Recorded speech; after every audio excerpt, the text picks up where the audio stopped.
TNS دا نوید شو میں آج کی کہانی دنیا بھر میں تہلکہ مچا دینے والے شخص کی کہانی، جس کے ڈاکیومنٹس بڑے بڑے ناموں کو اپنی لپیٹ میں لے رہے ہیں۔ جی ہاں، جیفری ایپسٹین کی ایپسٹین فائلز۔ آخر معاملہ ہے کیا؟ امریکی صدور اس میں کیوں بدنام ہو رہے ہیں؟ کس کے ایوان میں کس کی ٹانگیں کانپ رہی ہیں؟ کس سے عہدے واپس لیے جا رہے ہیں؟ جیفری اصل میں ان سب لوگوں کو کس طرح سے جال میں پھنساتا تھا؟ اس ٹائم دنیا میں اتنا شور کیوں ہے؟ اور کیا یہ فائلز آنے والے دنوں میں بہت سارے لوگوں کا بھانڈا پھوڑ دیں گی؟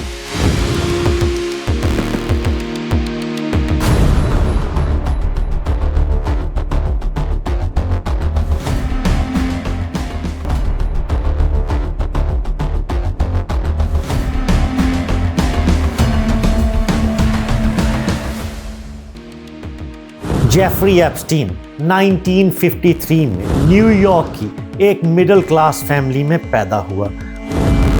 وہ ایک ہونہار استاد کے درجے پر فائز تھا، میتھمیٹکس پڑھایا کرتا تھا اور اپنے اسکول اور دیگر جگہوں پہ میتھس میں دلچسپی لیتا تھا۔ اسی سارے دورانیے میں متوسط طبقے کے اس شخص نے بڑے بڑے خواب سوچنا اور دیکھنا شروع کر دیے۔ وہ اپنے خوابوں کو پلان کیا کرتا تھا کہ یہ خواب اس ٹارگٹ اور پوائنٹ آف ٹائم پہ جا کے میں پورا کر لوں گا۔ انہی خوابوں میں سے ایک خواب وال سٹریٹ کی مالیاتی دنیا میں قدم رکھنا تھا۔ جیفری ایپسٹین نے لوگوں کے ساتھ میل جول بڑھانا شروع کر دیا۔ اب وہ سرمایہ داروں کے ساتھ ملتا تھا، ان کے آئیڈیاز کو غور سے سنتا تھا، امریکہ کے بڑے بڑے ناموں کے ساتھ اپنے تعلقات بڑھانے لگا۔ اسی دوران اس نے ایک انویسٹمنٹ فرم J.Epstein & Co کے نام سے بنائی اور اس نے اس وقت کے بڑے بڑے سرمایہ کاروں کی دولت کے تحفظ کے لیے اپنی سروسز پرووائیڈ کرنی شروع کر دیں۔ اسی سارے سلسلے میں اس نے اپنے آپ کو ایک ڈیجیٹل پہرے دار کے طور پر پیش کیا۔ اب ان ساری سروسز کا کینوس بدلنے لگا۔ وہ سرمایہ داروں کے ساتھ دوستیاں کرنے لگا۔ جیفری ایپسٹین نے مال یہاں تک بنا لیا کہ اس نے ایک جزیرہ خریدا، اور وہ جزیرہ اس وقت کے حساب سے دنیا کے لیگژریس آئی لینڈز میں سے ایک تھا۔ اس نے دنیا کی تمام سہولتیں خود کو اور اپنے کلائنٹس کو فراہم کیں۔ یہ private island Little Saint James کے نام سے مشہور تھا، لیکن کچھ ہی عرصے کے بعد میڈیا میں اسے بدنام زمانہ جزیرہ کہا جانے لگا۔ اس جزیرے کو ایپسٹین آئی لینڈ اور پیڈوفائل آئی لینڈ جیسے القابات دیے جانے لگے۔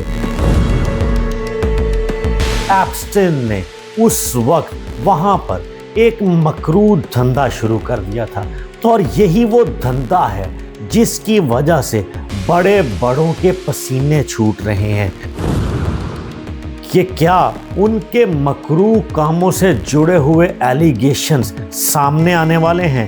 یہی وہ معاملہ ہے جس نے پوری دنیا کو اس وقت اپنی طرف متوجہ کیا ہوا۔ ایپسٹین کے کالے کرتوتوں کا پردہ پہلی دفعہ 2005 میں چاک ہوا، جب فلوریڈا پولیس کو ایک کال موصول ہوتی ہے اور ایک جوڑے نے یہ کمپلینٹ کی کہ ان کی 14 سالہ بچی کا ایپسٹین کی جانب سے جنسی استحصال کیا گیا ہے، اور انہوں نے اس معاملے کی تحقیقات کے لیے فلوریڈا پولیس سے رجوع کیا اور اپنی درخواست میں لکھا کہ ان کی